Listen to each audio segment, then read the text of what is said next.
नमस्कार दोस्तों, SBI security के साप्ताहिक पॉडकास्ट में आपका हार्दिक स्वागत है। आज हम बात करेंगे इस सप्ताह में क्या हुआ और अगले सप्ताह के लिए वो कौन कौन से इवेंट है जिस पे बाज़ार का फोकस रहेगा। तो दोस्तों, ऑल टाइम हाई बनाने के बाद में हमने बाज़ार में एक ऊपरी स्तर पे एक प्रॉफिट टेकिंग देखी।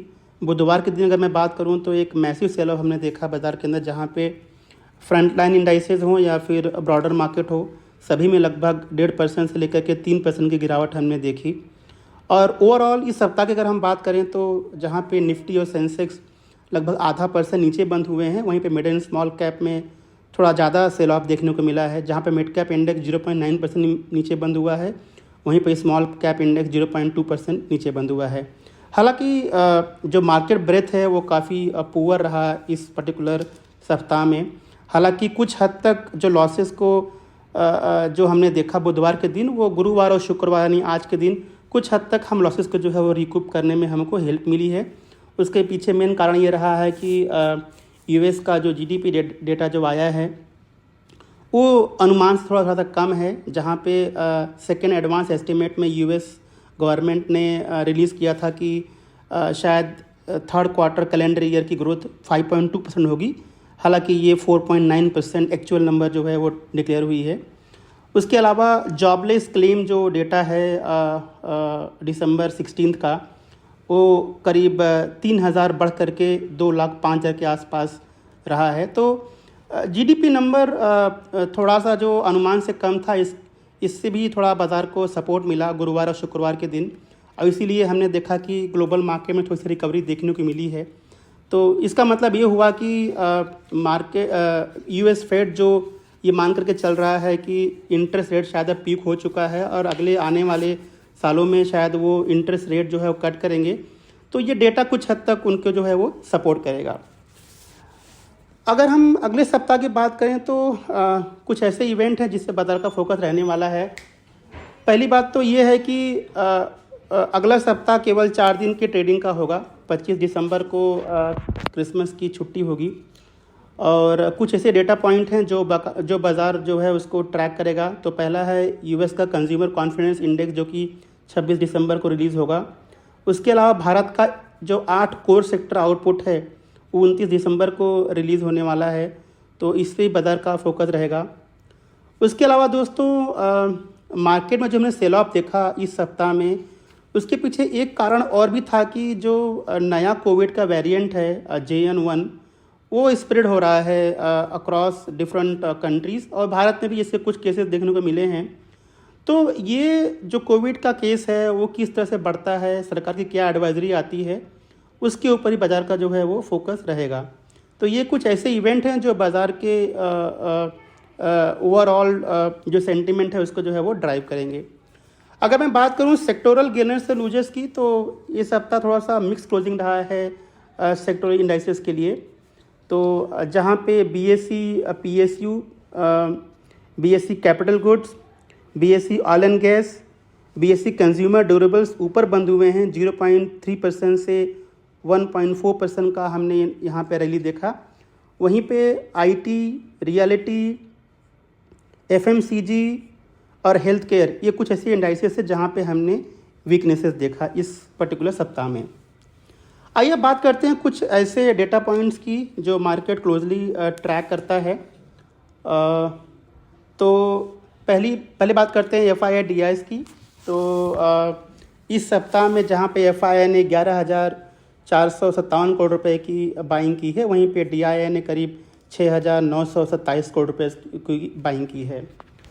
उसके अलावा दोस्तों, अगर मैं बात करूं क्रूड ऑयल प्राइसेस की, तो इस सप्ताह में क्रूड के जो दाम है वो करीब 3.6% ऊपर चढ़े हैं। इसके पीछे कारण ये रहा है कि जो रेड सी में जो एक सप्लाई चेन डिस्ट्रप्शन हम देख रहे हैं, क्योंकि कार्गो मूवमेंट के लिए एक इम्पॉर्टेंट रूट है ये, तो उसकी वजह से भी थोड़ा सा हमने देखा कि वहाँ डिस्टर्बेंस है, इसलिए क्रूड के दाम में थोड़ी सी उछाल देखने को मिली है। उसके अलावा बॉन्ड यील्ड लगभग फ्लैट ही रहा है इस सप्ताह में। उसके अलावा अगर हम बात करें इंडाइसेस में कौन से लूजर्स और गेनर्स रहे हैं, तो जो टॉप 5 गेनर्स हैं निफ्टी के अंदर, तो वो है Britannia Industries, Nestle, Tata Consumer Products, Coal India, Wipro, तो इन 5 कंपनियों में 3.6% से लेकर 5% का हमने एक उछाल देखा है। जबकि जो गिरने वाले टॉप 5 शेयर्स हैं उसमें Adani enterprises, Mahindra and Mahindra, HDFC life, UPL, Adani ports, तो ये कुछ 5 ऐसे टॉप गिरने वाले शेयर्स हैं जिनमें गिरावट हमने लगभग 4.7% से 6.1% के आसपास की हमने देखी है। आइए बात करते हैं कुछ इकोनॉमिक डेवलपमेंट की जो भारत और US मार्केट से संबंधित हैं। तो पहला है US का GDP डेटा जो हमने डिस्कस किया अभी कि थर्ड क्वार्टर का जो उनका नंबर है वो करीब 4.9% के आसपास का है, जो कि 5.2% से थोड़ा सा नीचे है।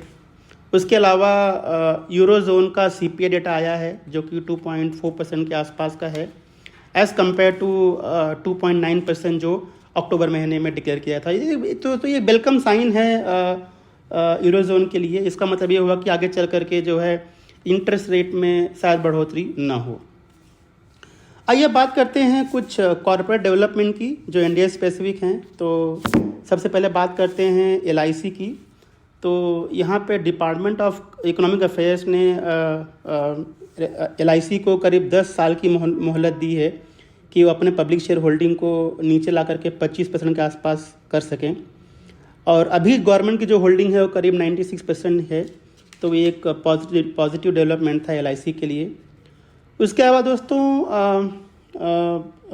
गवर्नमेंट जो है अगले साल फरवरी महीने में करीब 100 ऐसे क्रिटिकल मिनरल्स ब्लॉक हैं जिनका ऑक्शन करेगी।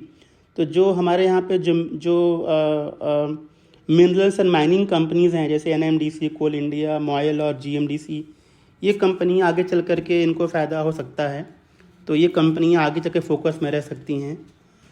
वरुण बेवरेजेस इस सप्ताह में फोकस में रहा है क्योंकि कंपनी ने साउथ अफ्रीका में एक सब्सिडरी उन्होंने अक्वायर की है जिसका नाम है बेवको। ये कंपनी उन्होंने अक्वायर की है करीब 1320 करोड़ रुपए में। तो इस एक्विजिशन से जो है कंपनी को साउथ अफ्रीकन मार्केट में एक्सपांड करने में मदद मिलेगी। तो एक पॉजिटिव साइन है वरुण बेवरेजेस के लॉन्ग टर्म में। सुज़लॉन एनर्जी को KPI ग्रीन से करीब 193 मेगावाट का एक ऑर्डर मिला। तो ये उनके लिए लॉन्ग टर्म पॉजिटिव हो सकता है। JB केमिकल्स ने नोवार्टिस के लिए एक टाई अप किया जिसके ज़रिए आगे चल कर के वो आँखों में जो आँखों के लिए जो दवाइयाँ होती हैं उसको मार्केट और डिस्ट्रीब्यूशन जो है वो करेंगे भविष्य में। तो ये JB केमिकल्स और फार्मास्यूटिकल्स के लिए पॉजिटिव है लॉन्ग टर्म में। इंडिया ग्लाइकोल को ऑर्डर मिला था ऑल मार्केटिंग कंपनी से और यहाँ पे इंडिया ग्लाइकोल करीब 16.6 करोड़ लीटर्स इथेनॉल जो है करीब जिसकी वैल्यू करीब 1164 करोड़ रुपए की है, ये सप्लाई करेंगे ऑल मार्केटिंग कंपनीज़ को ताकि वो इथेनॉल ब्लेंडिंग कर सकें। तो ये पॉजिटिव है इंडिया ग्लाइकोल के लिए। उसके अलावा दिव्यानी इंटरनेशनल इस सप्ताह में फोकस में रहा जहाँ पे कंपनी थाईलैंड के मार्केट में उसने इंटर की और उन्होंने थाईलैंड में करीब 274 KFC आउटलेट अक्वायर किए हैं करीब 1066 करोड़ रुपए में। तो ये लॉन्ग टर्म पॉजिटिव है दिव्यानी के लिए। उसके अलावा भारत पेट्रोलियम ने कहा है कि आगे उनके बोर्ड ने अप्रूवल दिया है कि वो एक 400 किलो टन का एक पॉलीप्रोपिलीन प्लांट जो है कोचीन रिफाइनरी के आसपास सेटअप करेंगे जिसकी प्रोजेक्ट कॉस्ट करीब 5040 करोड़ रुपए के आसपास की होगी। तो ये एक लॉन्ग टर्म पॉजिटिव होगा भारत पेट्रोलियम के लिए। मझगांव डॉक को करीब 1615 करोड़ रुपए का ऑर्डर मिला मिनिस्ट्री ऑफ डिफेंस से। तो ये लॉन्ग टर्म पॉजिटिव है मझगांव डॉक के लिए। कोचीन शिपयार्ड को करीब 488 करोड़ रुपए का ऑर्डर मिला है मिनिस्ट्री ऑफ डिफेंस से। तो ये भी पॉजिटिव है कोचीन शिपयार्ड के लिए लॉन्ग टर्म में। दोस्तों आइए अब बात कर लेते हैं वो कौन कौन से ऐसे स्टॉक हैं जो हमने इस सप्ताह में रेकमेंड किया हमारे क्लाइंट्स के लिए। तो इस सप्ताह हमने 4 स्टॉक रेकमेंड किए, एक पिक ऑफ द वीक में और 3 पिक ऑफ द डे में। तो पहला बात कर लेते हैं जुपिटर वैगन्स जिसको हमने पिक ऑफ द डे में रेकमेंड किया था। 329 का प्राइस पे रेकमेंड किया है और 362 रुपये का टारगेट प्राइस है। और जुपिटर वैगन हम सब जानते हैं एक प्रीमियर कंपनी है रेलवे वैगन्स बनाने में और इंडिया में अच्छा खासा इनका प्रेजेंस है। करीब 5900 52 करोड़ रुपए का ऑर्डर बुक है इनके पास। तो रेवेन्यू विजिबिलिटी काफ़ी अच्छी है इस कंपनी की। और अगर मैं वैल्यूएशन की बात करूं तो 329 के प्राइस पे करीब price to earning ratio 31 time के आसपास आ रहा है 2025 के अर्निंग पे। तो ओवरऑल ये पॉजिटिव है, हमें लगता है कि ये कंपनी अच्छा करेगी भविष्य में। कैस्ट्रॉल इंडिया हमने रेकमेंड किया इस सप्ताह में पिक ऑफ द डे में। 150 रुपये पे हमारा बाइंग प्राइस था और 165 का टारगेट है। हालांकि ये टारगेट इस सप्ताह में आ गया था, लेकिन हमें लगता है कि इसमें अपसाइड अभी भी आगे चल करके दिखेगा। तो हम सब जानते हैं कैस्ट्रॉल इंडिया एक लुब्रिकेंट मेकिंग कंपनी है और ये जनरली इनका इस्तेमाल जो मोटर व्हीकल्स होते हैं और इंडस्ट्रियल यूज़ के लिए भी होता है। इसके जो मेन कारण हैं जो हमने रेकमेंड किए हैं वो ये है कि इन्होंने भी रिसेंटली की मोबिलिटी सोल्यूशन KMS के साथ में इन्होंने एक टाई अप किया था नवंबर 22 में। तो आगे चल कर के वो एक प्लेटफॉर्म प्रोवाइड करेंगे कैस्ट्रॉल को। करीब 1000 जो गैरेजेस हैं उनके पैन इंडिया पे, तो वहाँ पे अपने गुड्स को मार्केट कर पाएंगे आफ्टर मार्केट के अंदर। तो ये एक पॉजिटिव है कंपनी के लिए। और ये एक अच्छी डिविडेंड पेइंग कंपनी है दोस्तों। करंट प्राइस 151 पे जो है, जब हमने इसको रिकमेंड किया था तो 151 का भाव था और ये अगर मैं इसका वैल्यूएशन की बात करूं तो करीब 16 टाइम्स के आसपास PE है इस कंपनी का। तो ओवरऑल ये बढ़िया कंपनी है, हमें लगता है कि भविष्य में कंपनी अच्छा कर सकती है। तीसरी कंपनी सुप्रिया लाइफ साइंस, जिसको हमने रेकमेंड किया था 281 पे, टारगेट 309 का है। और ये कंपनी API बनाती है जिसका नाम है एक्टिव फार्मास्यूटिकल इंग्रेडिएंट्स। ये एक रॉ मटेरियल होता है जिसका इस्तेमाल दवाई बनाने में किया जाता है। और ये कंपनी करीब 86 कंट्रीज़ में इनका ऑपरेशन है। और जो की ड्राइवर्स हैं दोस्तों, इनके पास प्रोडक्ट की भरमार है। तो ऐसे करीब 38 ऐसे थेरेपेटिक एरियाज़ हैं जिनमें ये अपना APIs प्रोवाइड करते हैं।